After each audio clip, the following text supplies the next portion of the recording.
제목을 한번 같이 읽겠습니다. 시작. 하나님의 방식으로 자녀 키우기. 어린이 주일입니다. 우리 어린이들에게, 우리 대양의 모든 어린이들에게 하나님의 은혜와 사랑이 충만하기를 주님의 이름으로 축원합니다. 그런데 여기 어린이들보다 어른들이 많이 앉아 계시는 관계로 자녀 양육에 대해서 이 시간을 활용해서 함께 말씀을 나누기를 원합니다. 근데 좀 부담은 됩니다. 우리 훌륭하신 선배 부모님들 앞에서 이 부족한 부모가 말씀을 전한다는 게 부담은 되지만 하나님께서 말씀 가운데 우리에게 뭐라 자녀 양육에 대해서 말씀하시는지 성령의 교통하심이 있기를 바랍니다. 자녀 교육 참 어려운 문제라는 것, 이 자녀를 키워보신 분이라면 누구나 다 아실 겁니다. 지금도 어려워하고 계신 분들도 많이 계시겠죠. 그런데 이 어려운 자녀 교육을 말씀하실 때 하나님이 생각보다는 잠언 외에는 자녀 교육에 대해서 특별하게 우리에게 가르쳐 주시는 말씀이 참 적습니다. 그런데 적은데 핵심을 집어 주시는 것 같습니다. 그런데 우리가 좀 헛갈리는 것은 어떤 부분에서는 아주 강하게 자녀를 양육해야 될 거고 어떤 부분에서는 또 그렇게 하면 안 될 것 같은 말씀들이 있어서 저희가 좀 헛갈리기도 하는데요. 대표적인 말씀이 골로새서 3장 21절에 아비들아 너희 자녀를 노엽게 하지 말지니 낙심할까 함이라. 자녀를 노엽게 하지 말라라고 부모에게 가르쳐 줍니다. 그런데 잠언 말씀에 보면 특별히 잠언 22장 15절에 보면 아이의 마음에는 미련한 것이 얽혔으니 징계하는 뭐가?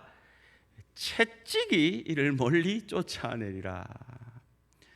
이 채찍을 쳐야 된다라고 노예나 종들에게나 하는 그 훈육 방법을 잠언은 얘기를 하고 있습니다.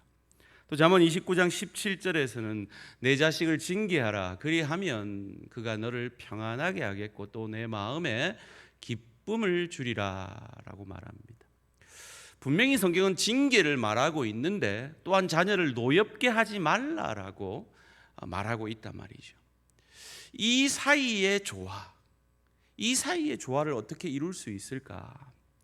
이 사이의 조화를 위해 가장 적절한 말씀이 오늘 우리가 읽은 에베소서 6장 4절 말씀입니다. 또 아비들아 너희 자녀를 노엽게 하지 말고 오직 주의 교훈과 훈계로 양육하라. 여기서 아비들아 했기 때문에 지금 어미들은 이제 나는 자면 되겠네 이렇게 생각하실지 모르겠는데 여기서 아비들아라는 말은 부모들아 하는 말입니다. 그 대표적인 예가 히브리서 11장 23절에 믿음으로 모세가 낳았을 때 그 부모가 아름다운 아이임을 보고라고 했지만 원문에는 이게 아비입니다. 부모라고 번역했지만 아비라는 말입니다. 우리가 형제 자매 이렇게 부르는데 성경에는 형제라고 되어 있는 경우가 많지 않습니까? 그렇다고 해서 자매를 무시하는 게 아니라 성도를 그렇게 부른 것처럼 오늘 아비들아 했지만 부모들아라고 말씀하고 계신 겁니다. 여러분 지난번에 제가 사진을 띄워드렸는데 저희 집에 애가 몇인지 아시죠? 딸 아들입니다. 지금 대학교 2학년, 고등학교 3학년, 중3 이렇게 있는데요. 아직 키워가고 있는 부모고 또 여러 가지로 참 부족한 점이 많기 때문에 오늘 설교가 참 부담스러웠습니다. 그래서 오늘 설교에는 제 간증도 들어가겠지만 많은 교육 전문가들의 책들을 소개해 드리고자 합니다. 혹시 받아 적어 놓으셨다가 기회 되시면 꼭 읽어보시면 특별히 자녀들에게 선물해 주시면 큰 도움이 되지 않을까 생각합니다. 오늘 본문의 제목이 뭐였죠?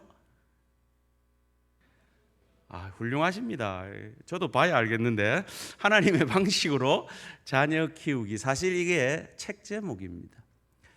아시는 분은 아시는 잔 메가더라는 이 보수주의 개혁주의 신학의 아주 탁월한 설교자, 캘리포니아에서 목회를 하고 계시는 그레이스 커뮤니티 철치를 목회하고 계시는 분이 쓰신 책 제목이 하나님의 방식으로 자녀 키우기입니다. 우리가 방금 읽은 에베소서 6장 4절에서 두 가지 명령을 하고 있는데, 첫째는 부정적 명령, 즉 내 자녀를 노엽게 하지 말라. 둘째는 긍정적 명령, 주의 교훈과 훈계로 양육하라입니다. 이 두 가지를 가지고 함께 말씀을 생각해 보기를 원하는데요. 여러분, 지난 자녀 양육의 시간들을 한번 돌아보시면 좋겠어요. 우리 한참 키우고 계신 분들은 지금 현장을 한번 생각을 해보세요. 여러분, 자녀를 노엽게 하신 기억은 없으십니까? 노엽게 하지 말라라는 이 헬라어는 빠로기쪼라는 단어인데요, 그냥 약하게 화를 내든 소극적 화를 내든 적극적으로 막 엄마 아빠 이러면서 막 크게 화를 내든 모든 종류의 분노를 말하고 있습니다. 자녀들은 참 다양한 방법으로 화를 냅니다. 그런데 부모가 화나게 하는, 노엽게 하는 경우도 많이 있다 말이죠. 이 존 메가더 목사님이 자기 교회에서 목회를 수십 년 하면서 자기 교회 교인들이 어떨 때 자녀들을 노엽게 하는지를 관찰하고 그 책에서 7가지를 말해주고 있습니다. 제가 나눌 때 여러분 한번 여러분 자신들을 돌아보시면서 나는 어떠했나, 혹 내게 걸리는 어떤 부분이 있다면 오늘 이 자리에서 그리고 이 설교 이후에 하나님의 방법으로 해결함을 받을 수 있기를 바랍니다. 첫째로, 지나친 훈육이 자녀를 노엽게 한다라고 잔 메가더 목사님은 말합니다. 바로 우리 제 아버지 시대 아버지들의 훈육 방법. 저는 띠동갑, 저하고 12살 차이의 형님, 지난번 오후 예배 때 오셔서 아마 만나보신 기억이 있을 텐데요, 그 형님은 평생 가슴에 새기는 한이 있습니다. 형님이 고등학교 때 아버지가 뭐 물어봤는데 그걸 대답을 잘 안 했다고, 또 다른 설은 뭐 인사를 잘 안 했다고, 뭐 이런 설이 있는데요, 아버지가 그 자리에서 형님을 바로 이렇게 따귀를 때렸던 뭐 그런 아픈 기억이 있습니다. 우리 아버지 시대의 아버지들이 흔히 범했던 지나친 훈육, 그로 인해 자녀를 노엽게 하고 자녀의 가슴에 평생 한이 되게 만드는 그런 훈육, 폭력적 언어, 술 먹고 와서 막 아이 깨워가지고 막 때리고, 기분 좋으면 용돈 주고 뭐 나쁘면 막 옛날 일 들춰내가지고 막 야단하는 그런 우리 아버지 시대에, 뭐 요즘도 그런 일이 있는지 모르겠는데 아버지 시대에 특히 많았던 그 지나친 훈육이 자녀를 노엽게 한다는 것입니다. 두 번째로, 일관성 없는 훈육이 자녀를 노엽게 합니다. 특별히 이 부분에 있어서는 오늘 여러분 가운데 할아버지 할머니이신 분들이 좀 귀담아 들어주시면 좋겠습니다. 여러분, 자녀들이 자녀를 양육할 때 아마 부부 사이에 어떤 그것이 신앙적이면 좋겠지만 혹은 비신앙적인 어떤 부분일지라도 합의된 어떤 훈육 방법이 있을 거라고요.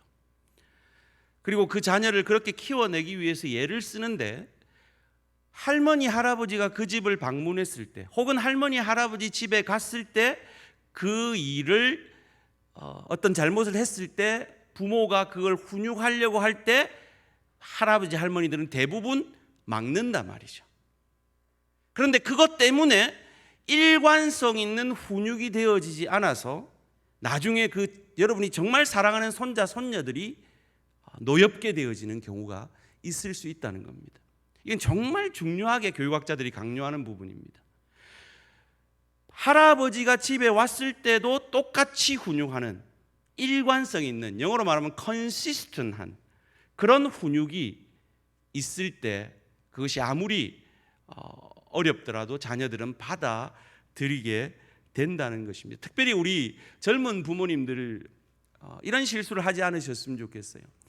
뭐 식당 같은 데 가서 애들이 막 떠들고 막 장난치고 이러면 우리 엄마 아빠들 제일 많이 하는 말이 뭡니까? 기억나십니까? 니 어디 가서 보자? 집에 가서 보자. 그러죠.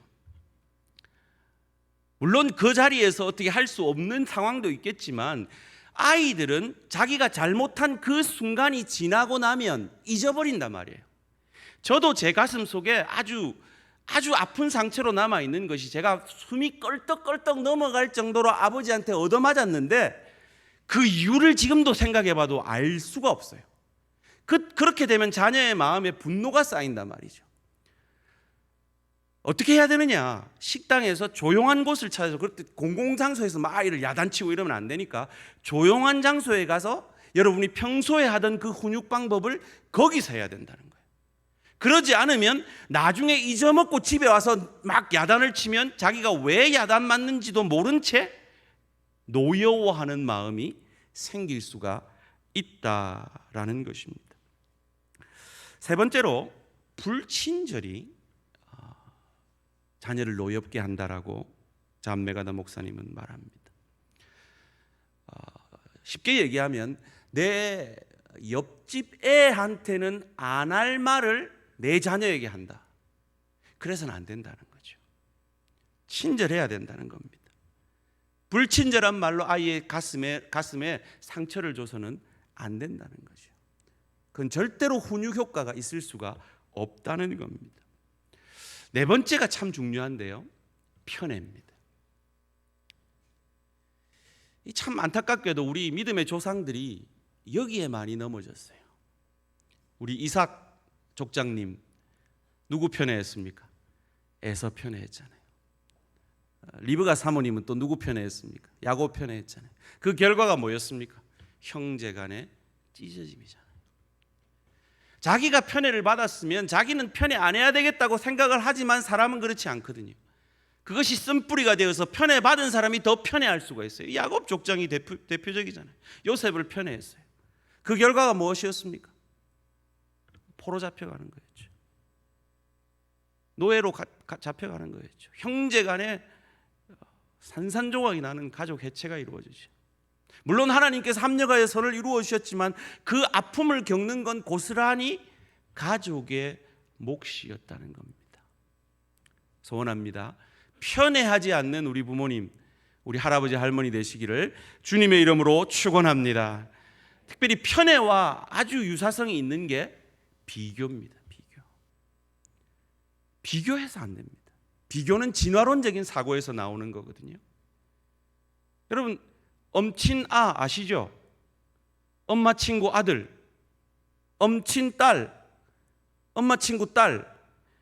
누구 아시는 분 저한테 좀 가르쳐 주세요. 걔 어디 사는지. 걔 정말 싫어. 정말 미워요. 어디 사는지 누군지도 모르는데 우리 모든 엄마 아빠한테는 누가 있다? 엄마 친구 아들은 말이야. 엄마 친구 딸은 안 그랬는데. 비교하지 말라는 거예요. 하나님은 첫째 날도, 둘째 날도, 셋째 날도, 넷째 날도, 다섯째 날도, 여섯째 날도 다 보기 좋았다는 거예요.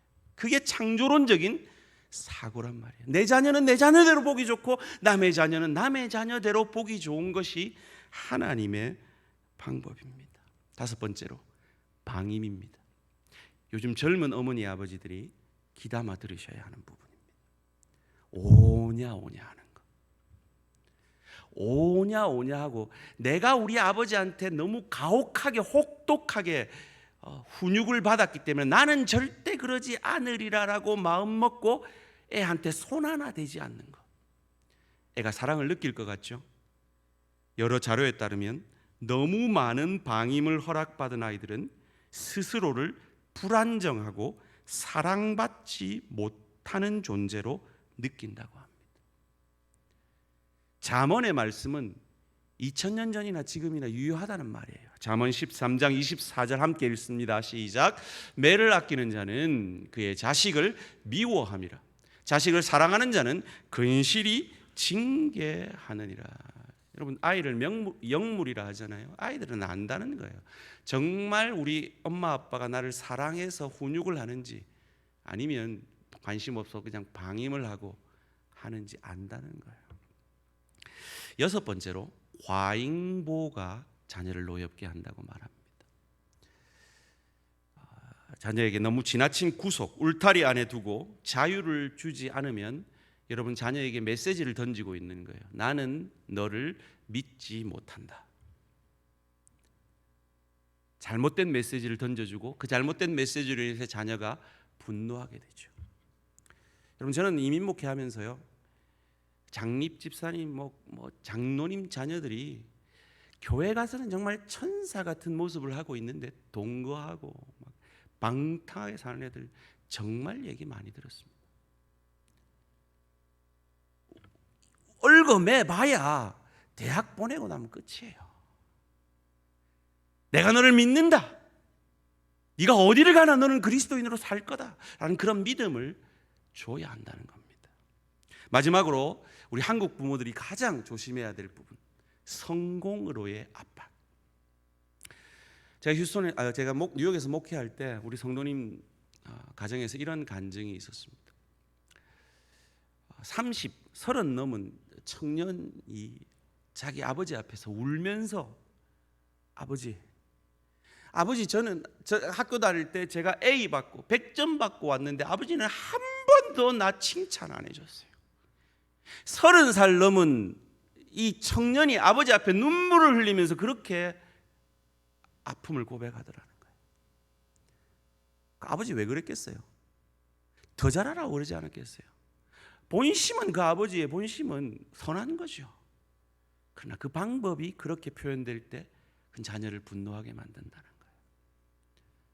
특별히 못했을 때 격려하고 위로하기보다 질책만 하는 부모, 자녀를 노엽게 한다는 거예요. 최악인 경우는 내가 이루지 못한 그 꿈을 자녀를 통해 이루기 위해 자녀를 닥달하는 부모, 그런 부모를 자녀는 가장 노여워한다는 겁니다. 물론 자녀를 이렇게 계속 이렇게 격려하고 위로하고 계속 좀 강하게 동기부여를 하는 것은 부모로서의 마땅한 책임이죠. 그러나 그 과정 속에서 이해와 인내와 사랑으로, 지혜로 그것들을 감당해 내어야 한다는 것입니다. 이 외에도 잔 맥가더 목사님은 무시하는 것, 무지막지하게 비판하는 것, 낮추어 보는 것, 무관심한 것, 폭력, 위선, 불공평, 고의적으로 창피를 주는 것, 이런 자녀를 노엽게 하는 것이 우리의 부모의 의도와 다른 결과를 만들어낸다는 거예요. 그게 뭡니까? 낙심입니다. 골로새 3장 21절 말씀입니다. 아비들아, 너희 자녀를 노엽게 하지 말지니 낙심할까 함이라. 여러분이 아무리 선한 의도로 자녀를 닥달했다 할지라도 그것이 자녀를 낙심하게 만든다면 우리의 태도를 바꾸어야 할 것입니다. 오늘 이 7가지의 그리고 여러 다른 부분들에 대해서 여러분이 말씀을 들으실 때 주의 성령께서 여러분에게 주시는 말씀이라고 깨닫게 되어진다면 참 회개의 역사, 돌이킴의 역사가 있어지기를 주님의 이름으로 축원합니다. 오늘 우리가 읽은 에베소서 6장 4절의 후반절은 긍정적인 메시지를 주죠. 주의 교훈과 훈계로 양육하라. 여기서 양육이라는 말은 영어로 nurture, 젖먹여 양육한다라는 표현입니다. 저는 참 세상 모든 어머니들을 존경합니다. 특별히 저희 어머니 세대의 어머니들을 참 제가 존경합니다. 더불어서 저희 아내도 저는 존경합니다. 줄여서 존처가라고 이렇게 얘기를 하더라고요. 다른 것보다 정말 자녀를 생각하는 그 마음은 정말 아비들이 따라갈 수 없는 그 본성적인 그 깊은 마음이 있는 것 같아요. 개척교회를 하다 보니까 저희 아내가 미국에서도 계속 일을 했는데 첫째를 낳고는 그 회사에서 그 일하지 않고도 이렇게 혜택을 주는 석 달 정도만 이렇게 하고 다시 일을 갔던 경험이 있습니다. 그러면서 자기가 너무 그게 죄책감이 들고 너무 안 좋다고 저보고 둘째 나오기 전에 선포를 하는 거예요. 나는 둘째는 월급 안 받더라도 6개월은 젖먹인다 하고 선포를 딱 하는 거예요. 선포하시는데 어떻게 하겠어요? 제가 예 알겠습니다 이렇게 했죠. 근데 그때가 제가 휴스턴에서 건축을 하고 있을 때였어요. 그래가지고 제가 1년 사례를 다 건축원금으로 바치고 있었을 때인데, 그러니까 이제 생활이 어려워지죠. 그래서 제가 일하라 할 수는 없고 도미노 피자에 피자 배달하는 배달원으로 제가 이렇게 원서를 넣고 왔어요. 근데 그 합격 통지를 해필 제가 교회에 있고 그 아내가 일찍 아이 데리고 교회 집에 딱 도착하자마자 전화벨이 울렸는데 그 전화였던 거예요. 합격하셨습니다. 내일부터 도미노 피자에 취직하시면 됩니다. 이렇게 그 전화를 받고는 이 아내가 마음이 팍 무너진 거예요. 내가 주의 종을 피자 배달하게 하면 되겠나 이래가지고 석 달 만에 다시 또 일 나갔어요. 문제는 그렇게 하고 나면 뒷말을 안 해야 되는데 지금까지도 두고 그 석 달밖에 못했다고 한이 되어 하더라고요. 죄책감을 가지고 이게 부모의 마음인 것 같습니다. 그런 마음으로 양육하라. 그런 마음으로 자녀를 양육하라라는 게 오늘 본문의 양육이에요. 그런데 어떻게 양육하라고요? 주의 교훈과 훈계로 양육하라. 교훈을 옛날 성경에는 교양이라 그랬습니다. 그래서 뭔가 고상하게 양육을 해야 된다고 생각했는데 사실은 그 단어가 훈련이라는 단어예요. 징계라는 단어예요. disciple, 제자라는 단어, 제자 만들기라는 단어에 쓰는 discipline이라는 단어예요. 무슨 말입니까? 성경은 자녀를 아주 강하게 훈육하라고 가르치고 있다는 말이에요. 무엇으로요? 교훈과 훈계로요. 여기서 영어 성경은 training and instruction이라고 되어 있습니다. training이 뭡니까? 운동선수를 훈련시키는 것처럼, instruction, 지시사항을 가지고, 무슨 지시사항요? 말씀 가지고 말이죠. 말씀의 지시사항을 가지고 아주 강하게 말씀으로 예수님이 12제자를 제자 훈련시켰듯이 자녀를 훈육해야 된다, 양육해야 된다라고 말하고 있는 것입니다. 노엽게 하지 말라라고 해서 자녀를 그냥 오냐 해주라는 것이, 오늘 이 땅에 부모들이 자기가 너무 지나치게 훈육을 받았기 때문에 너무 오냐 자녀를 키우는, 그렇게 하지 말라라는 것입니다. 잠언 13장 24절은 우리에게 이렇게 가르칩니다. 매를 아끼는 자는 그의 자식을 미워함이라. 자식을 사랑하는 자는 근실이 징계하느니라. 잠언 22장 15절은 또 이렇게 말합니다. 아이의 마음에는 미련한 것이 얽혔으니 징계하는 채찍이 이를 멀리 쫓아내리라. 옛날에는 이 잠언 가르칠 필요도 없었죠. 그런데 사실 우리 아버지 시대의 훈육은 이 잠언 말씀대로 한 훈육이 아니에요. 그건 아버지의 폭발하는 분노를 온 가족이 견뎌내는 그것이었어요. 잘못된 훈육이었죠. 그래가지고는 절대로 자녀를 노엽게 하는 그 문제에 자유로울 수가 없습니다. 여기서 말하는 훈육은 그런 훈육이 아니에요. 자녀를 폭력으로, 훈육이라는 빌미로 폭력으로, 언어 폭력으로 자녀에게 상처를 주라는 말이 아닙니다. 오늘 이 한국 사회는 양극단 가운데 조절해야 하는 그런 시대를 살고 있는 것 같습니다. 지나친 훈육과 지나친 방임, 이 둘 사이에 조화가 이루어져야 합니다. 그러기 위해서는 지금 자녀를 양육하고 있는 우리 젊은 부모님들이 먼저 디스플린이 돼야 됩니다. 먼저 자기 자신이 훈육되어져야 합니다. 자기 감정이 훈육되어져야 합니다. 교육학자들은 말해요. 절대로 매를 들 때 손으로 때리지 말라라고 말합니다. 여러분, 우리 과거에 학교에서 이런 경험들 많았잖아요. 우리 선생님들이 그냥 서 있는 애들 바로 그냥 쭉 세워가지고 그냥 뺨을 착착착 때리는, 그건 정말 잘못된 훈육입니다. 사람이요, 쫙 소리를 들을 때 쾌감을 느낍니다. 말초신경이 자극이 되고요, 이 손바닥에 자극이 딱 오면 사람이 흥분하게 됩니다. 그래서 자기가 원하는 반응이 나오지 않으면 어땠어요? 그대로 그냥 잘못된 훈육입니다. 성경이 말하는 훈육은 그런 훈육이 아닙니다. 컨트롤된 징계, 바른 교훈을 말합니다.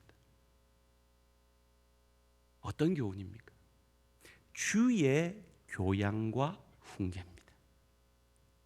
무슨 말입니까? 주님이 우리를 향하여 가지는 그 마음으로 훈육하는 겁니다. 그 마음으로 주님께서 우리를 대하는 자세로, 주님이 우리를 사랑하는 그 마음으로 주님의 말씀을 그 자녀에게 채워 주어야 한다는 겁니다. 저는 죽기 전에 소원이 하나 있습니다. 우리 대한교회에서 제가 그 소원이 이루어질지 모르겠는데, 제가 목회하는 성도님 중에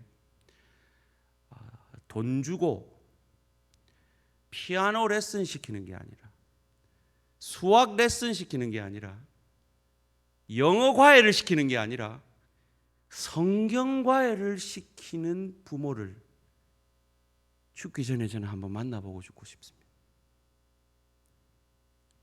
여러분, 이 말의 의미를 아시겠습니까? 우리 젊은 부모님들, 정직하게 한번 여러분에게 물어보십시오. 여러분은 여러분의 자녀에게 가진 소원이 뭡니까? 여러분이 여러분 자녀에게 가진 가장 간절한 소원이 이 아이가 하나님의 사람으로 바로 서는 겁니까? 아니면 이 땅에서 떵떵거리고 잘 사는 겁니까? 저는 정답을 압니다. 뭐죠? 둘 다입니다. 그죠? 근데 만약에 이 둘 가운데 하나를 선택해야 되면 우선순위를 여러분 뭘 두시겠냐 말이에요. 다른 말로 합니다. 우리 젊은 집사님들 잘 들으십시오. 학교에 과외가 있다든지 학원에 가야 하는 일이 있는데 교회 수련회를 가야 됩니다.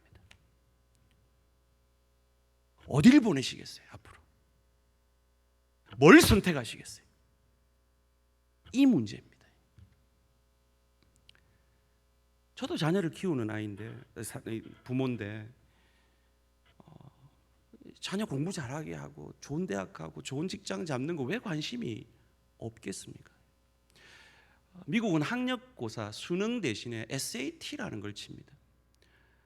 여름 방학 내내 학원에서 8주를 공부합니다. 근데 저희 둘째, 최근에 SAT를 친 저희 둘째는 7주만 공부했습니다. 왜요? 수련회 가야 해서요. 교회 수련회 가야 했기 때문에. 이런 선택의 상황 속에서 여러분이 세상의 것을 딱 선택해버리면 여러분 자녀에게 메시지를 주는 겁니다. 네가 예수 좀 잘 못 믿더라도 어떤 수단과 방법을 써서라도 너는 세상에서 잘 되라. 그게 최선이다.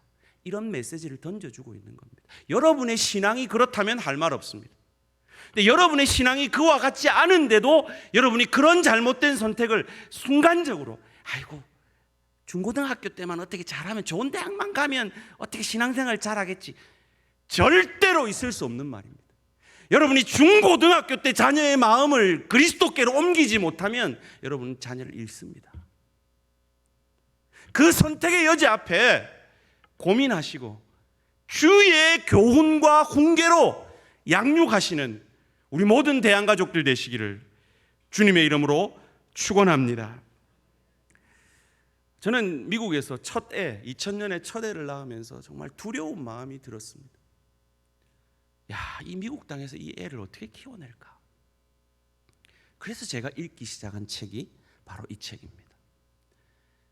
마음을 다루면 자녀의 미래가 달라진다. 영어 제목은 Shepherd Your Child Heart입니다. Shepherd, 목양하라. 너의 자녀의 마음을 목양하라.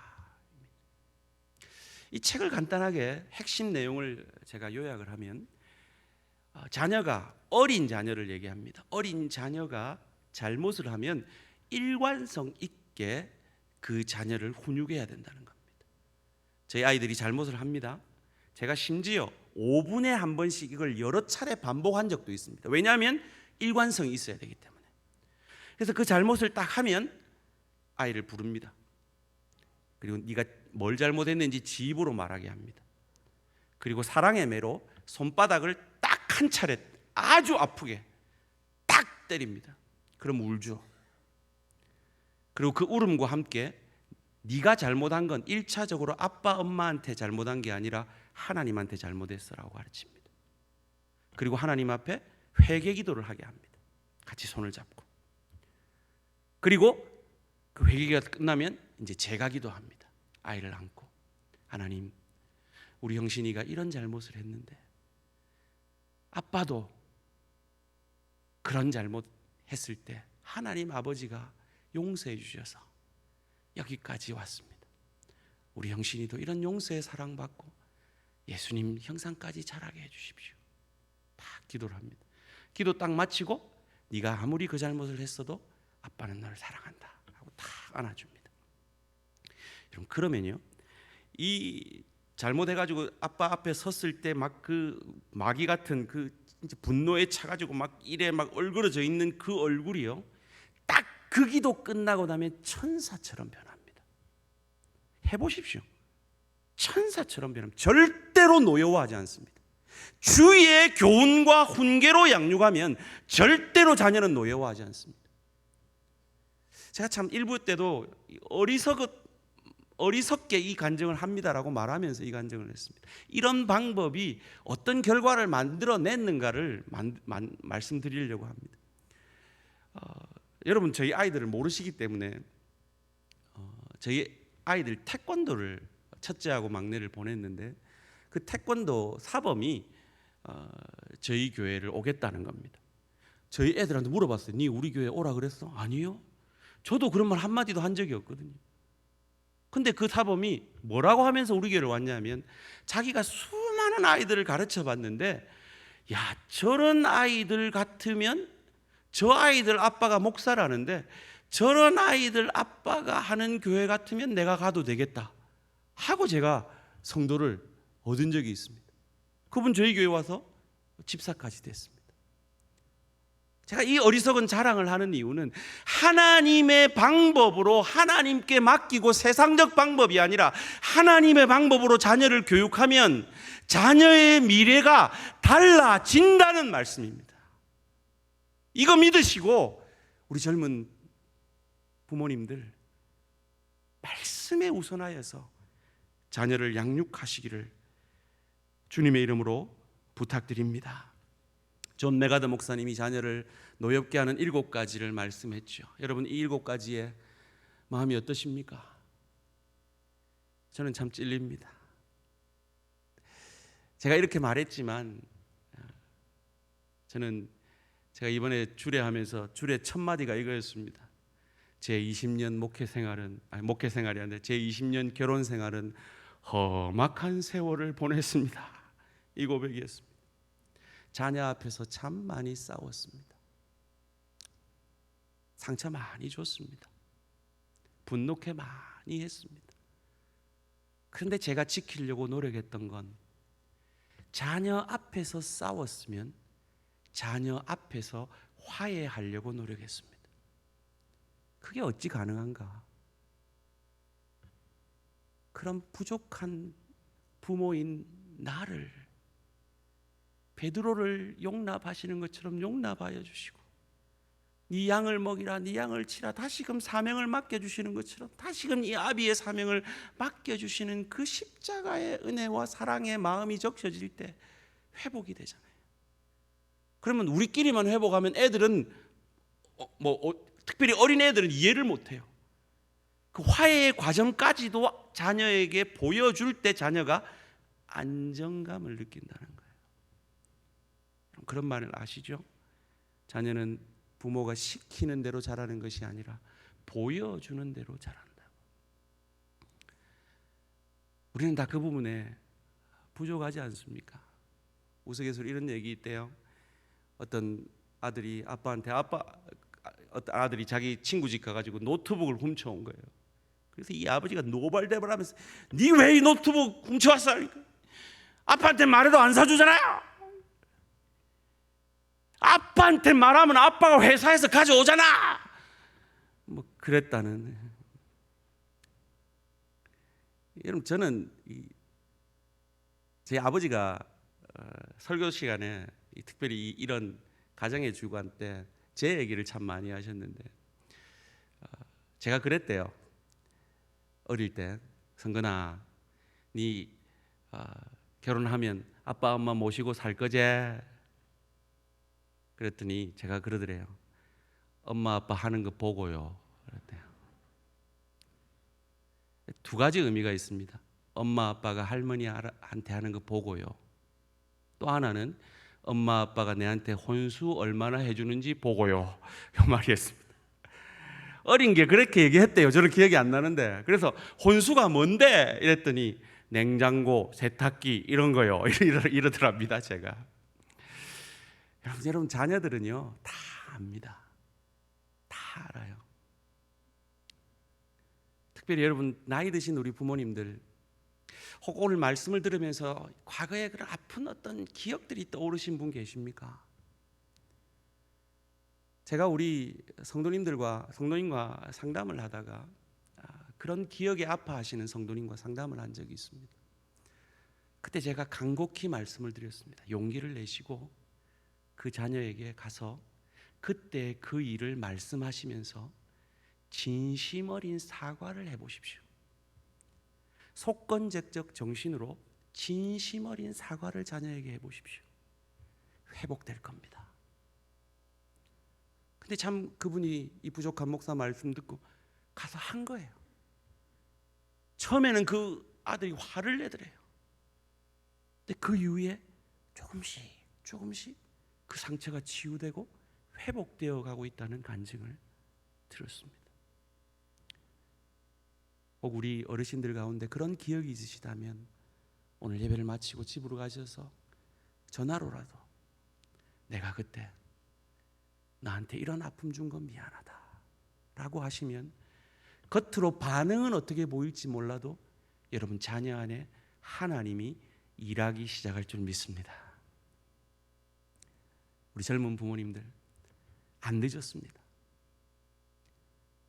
주의 교훈과 훈계로 양육하면 절대로 자녀를 노엽게 하지 않습니다. 믿으시고 말씀 붙들고 하나님 중심으로 그리스도 예수의 십자가 사랑이 여러분의 자녀의 가슴에 적셔지기만 하면 그 자녀는 어디 가도 하나님이 책임지십니다. 그 믿음 가지고 자녀 양육의 가장 우선순위를 거기에 두시는 우리 모든 성도님들 되시기를 주님의 이름으로 축원합니다.